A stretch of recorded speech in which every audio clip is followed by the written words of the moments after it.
This is the news that we are waking up to for Tuesday, April 22nd, 2025. That's day 1154 of Vladimir Putin's war of aggression against the people of Ukraine. And we'll start out with last night's overnight missile and drone attack. It was just drones, only 54 drones. And not only were 38 of them shot down, but the other 16 were taken out by active countermeasures. So the Ukrainian Air Force and Ukrainian Armed Forces enjoyed a 100% interception rate last night. Good shooting, boys. That's for sure. Now, I find this fascinating. I don't believe it. I don't believe in it. But the press are reporting that after the Easter ceasefire failure and Trump's threats to walk away from flailing peace talks, Putin does a 180 and says he's ready to negotiate with what he calls the Zelensky regime. That is, the lawful and legitimate government of Ukraine. Why would he say this? What is he trying to do? Because we know goddamn well he's not a good faith negotiating partner. That's not a thing. And so anybody who's thinking that can stop thinking it right now. No. Is he trying to make Trump look bad? Is he trying to make it look like he and Trump are at odds? Is he trying to cut Trump out of the negotiations? Preserve Ukraine's rare earths for himself as a bargaining chip? I don't know. Right? I don't know what this thinking could be, other than the kind of pernicious zigzag, if you will, a pernicious kind of political zigzag intended to disorient and obfuscate his real intentions.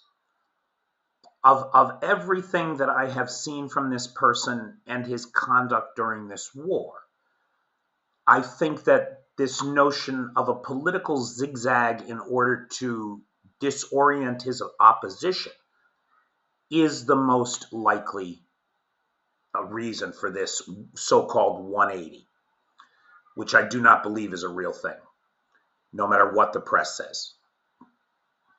It would also play into his self-promotion and PR campaign in the world, right? It now makes him look as if he's ready to negotiate, come to the table, yada, yada. But outside the influence of the American president, right? In an independent negotiation with Kyiv itself. Maybe he has just realized that he's never going to get what he wants with Trump. And so he's got to deal with the Ukrainians himself, though that seems unlikely. I think much more this is another delay tactic intended to disorient and distract while he continues his spring offensive in Ukraine on the ground and the unfettered, uninterrupted bombing campaign of Ukrainian civilian targets. Even as he made this announcement, he was bombing the shit out of Odessa. This is Odessa last night. And Odessa was not the only city where we saw hits and fires break out. The unfettered bombing campaign against Ukrainian civilians continues as best it can under the circumstances. Now, tomorrow, the 23rd of April, European leaders meet with Zelensky in London, I believe is where this meeting is happening, is in London. What they're going to talk about in terms of securing Ukraine's future is unclear, but they seem to be having these talks without Russia and without the U.S. So we're seeing the political alignment here. The Russia and U.S. acting like dictators, both of them, trying to carve up Ukraine without Ukraine's consent. Ukraine acting in coordination with its European allies appears to be trying to come up with a plan to support Ukraine's sovereignty without the critical support of the United States. Now, it's worth mentioning that the Ukrainian and U.S. delegations are supposed to go back into discussions on Thursday around the mineral rights deal for Ukraine.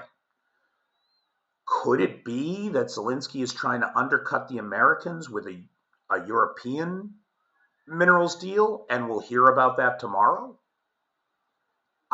I wish he would. To be perfectly frank, I wish he would. Because America is not a good faith negotiating partner anymore. Not when they are trying to extort from you a payback for what you were granted under the last administration.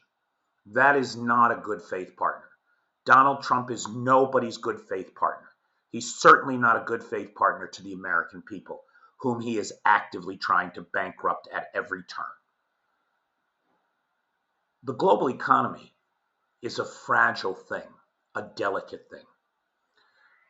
And as the most powerful man on earth, and arguably the President of the United States is that man, he has the power to wreck it all. Just yesterday, we saw $1.4 trillion evaporate from the stock market, on top of the $9 trillion that's already disappeared under this idiot's guidance. Meanwhile, the Kremlin continues to embrace our closest enemies. Putin signed into law the bilateral security agreement with Iran. Now, there's a lot of talk these days about having the Russians as a critical negotiating partner in the future Iran nuclear deal, the deal that Trump walked away from 6 years ago now, and that caused so many headaches, right? A failure to abide by our agreements. The president coming in is not supposed to throw out all of the agreements that America has made. He's supposed to be responsible for enforcing them. And instead, he just threw Iran and the nuclear deal out the window. This course of action was foolish in the extreme. We are now staring down an Iran that very likely is on the verge of developing, with Russian help, nuclear weapons capabilities. And these two guys are standing here arm in arm against the world. Them and Kim Jong-un, right?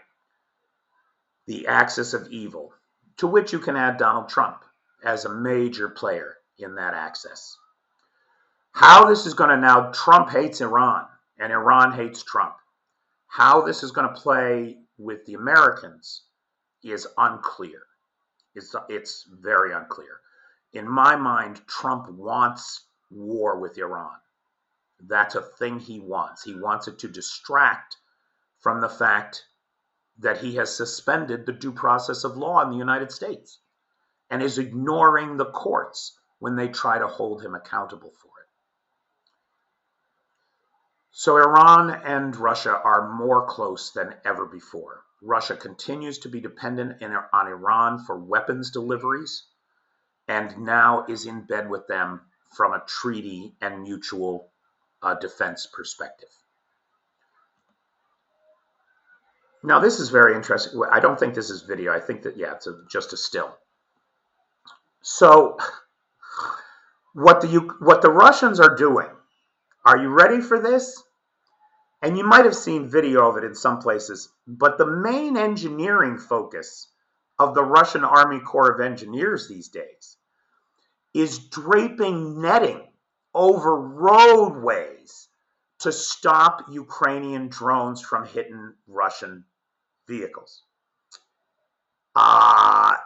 This is a very difficult thing to do. And in fact, I saw a video yesterday. I was trying to find it again today so that I could show it to you, but I could not find it.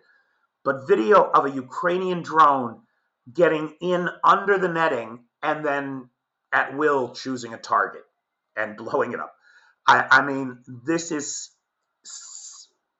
I'm not saying it's a complete waste of time. It's going to make it harder, right? But when you think of the hundreds of miles of netting that you've got to put up just to get basic logistics to the front, I mean, holy cow, what a waste of time and energy, rather than coming up with a plan for dealing with your enemy's offensive capabilities. You're trying a half-assed defensive strategy because it's cheap and it makes everybody feel good. Like, oh, we have some protection on this road. No, you don't. No, you definitely do not.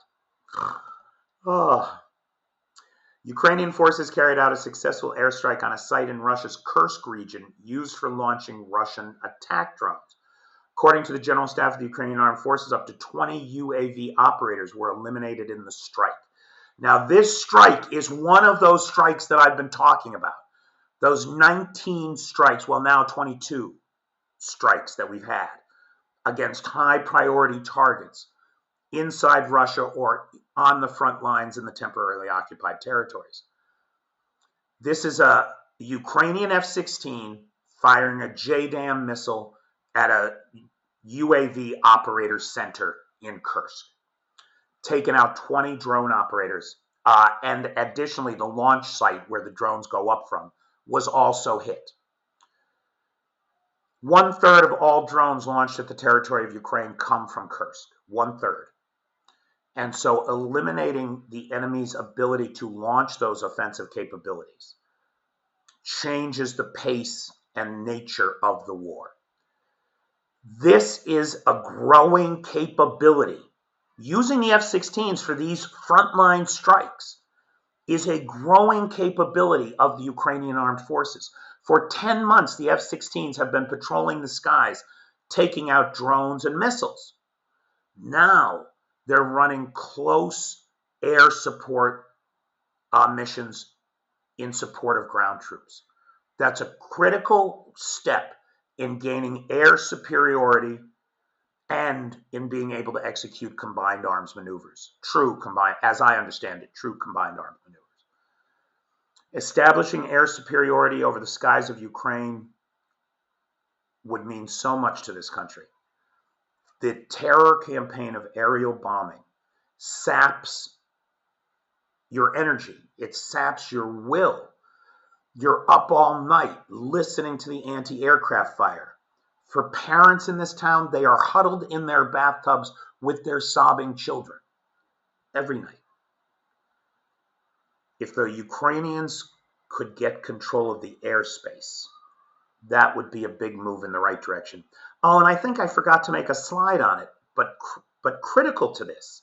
Sorry, I did mean to make a slide on this. I made a video about it separately that's published on TikTok. But yesterday, the first Swedish AWAC arrived. Those are those, you know, in the United States we have AWACS. Those are the big planes with the big radar dish on top. Well, the Swedes make one. Saab makes it, the Saab 340. And it's an early warning and reconnaissance aircraft.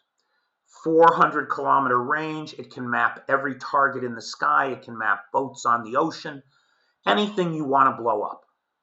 The Swedes, as part of a billion-kroner package, had promised 2 of these to the Ukrainians. 1 has now been delivered. That's a big deal. It's a particularly big deal because the holdup in its delivery was unexplained. There was a lot of scuttlebutt that the Americans were holding it up because of top secret classified equipment that's in the plane that comes from America. Now, maybe some of that equipment got removed by the Swedes so they could overcome American objections. Maybe the Americans never did make an objection. Although Biden was on record as saying that Ukraine didn't need 2 of these planes, they only needed 1. Like, what the fuck? You know, if you only have 1 of something, you don't have anything of it. Because that 1 will get lost, damaged, or destroyed. You have to have a backup. So that was a particularly disappointing comment from Joe Biden when he was still in office. We don't really know if the Americans were the holdup. but it doesn't matter at this point because the plane is in Ukraine. That's going to go. The Russian AWACS haven't been able to fly in over a year since Ukraine blew 2 of them out of the sky.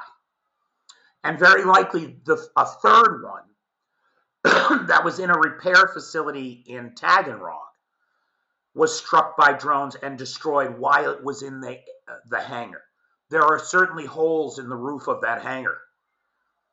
So we don't know whether or not that third one was destroyed or not. Generally speaking, the thinking is that it was, but we don't have confirmation on that. And then I think the Russians have another half dozen or so of them. And what their status is, whether or not they can even fly or if they've already been cannibalized for parts, is anybody's guess. Anybody's guess. So this critical air command suite of targeting, target discovery, targeting solutions, this air fortress is now in the hands of Ukraine at the same time that the F-16 pilots are gaining new capabilities for this multi-role fighter. That's good news for the Ukrainians. Now, not this guy. This guy is one of the POWs that Ukraine has in captivity. I'm just using his picture. But the Kyiv Post is reporting something very interesting today. They are reporting that Chinese nationals in Russia have been caught illegally exporting Russian military equipment in recent years, either to sell to enthusiasts or, as some believe, to provide a blueprint for reverse engineering and the production of fakes. Nobody produces forgeries like the Chinese do, right? An AK is a very simple weapon, right? Which is one of the reasons it's so reliable. It's one of the reasons why Russian school children can take them apart and put them back together in under 30 seconds, right? Which they are now doing on a regular basis in middle school in Russia. Again, just like in Soviet times. So what the Kyiv Post is suggesting here is that some of the Chinese nationals who have joined the Russian army may not have joined to fight as much as they joined to get their hands on weapons to send home to be fabricated and cloned. There's a profit motive here, well beyond the signing bonus and Russian citizenship. And again, I'm not in any way implicating this POW, just using him as an example of a Chinese national in Ukraine. Finally, here's the latest Russian soldier bragging about his donkey, how he's got a donkey now to carry his shit, because of course there are no vehicles for the Russians. And even yesterday, where losses were very low during the ceasefire, we still saw over 112, I believe it was 112 soft targets, that is civilian cars, motorbikes, etc., taken out by the Ukrainians. All right, that's the news that we are waking up to for Tuesday, the 22nd of April. I would remind everybody that Andor Season 2 comes out today on Disney+. I am excited about this release. Yes, I am. Everybody knows that I am Peter Alexievich everywhere, but on TikTok and PayPal, I'm Peter Alexievich. If you have an Apple subscription through Apple Pay, I'm going to ask you to please change that to a credit card. Apple takes 1/3 of your patronage for themselves and then makes me wait 75 days for the other 2/3. So if you're paying through Apple Pay, please change that up for both of us. Big thanks to Blue Star and G2, both of whom were paid Patreon supporters and upgraded their membership this week.